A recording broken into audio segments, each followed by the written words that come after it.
les ramener à zéro. Voilà pour les violences urbaines. On reste en France avec un contrat de plus d'1 milliard d'euros pour les chantiers de l'Atlantique, une commande italienne de 2 paquebots géants, et en tout cas pour les salariés de Saint-Nazaire, dont certains sont actuellement en chômage technique, une bonne nouvelle. Elsa Palot, Romuald Bonin. Une signature qui vaut plus d'1 milliard d'euros.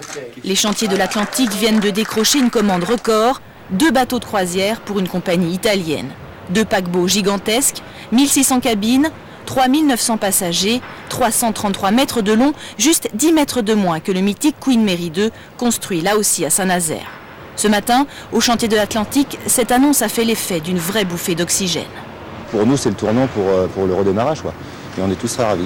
Il y avait moins de travail, c'est surtout au niveau des entreprises sous-traitantes que ça va faire du bien pour les gens de Saint-Nazaire, c'est clair. Ça va nous donner un petit peu de baume au cœur, quoi.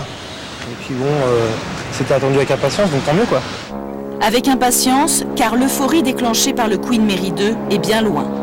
Depuis 2 ans, l'activité, le chiffre d'affaires, mais aussi les effectifs ont baissé considérablement.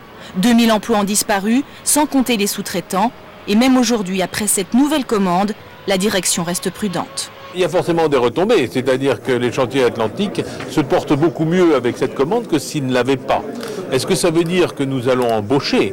Ça, c'est une autre question.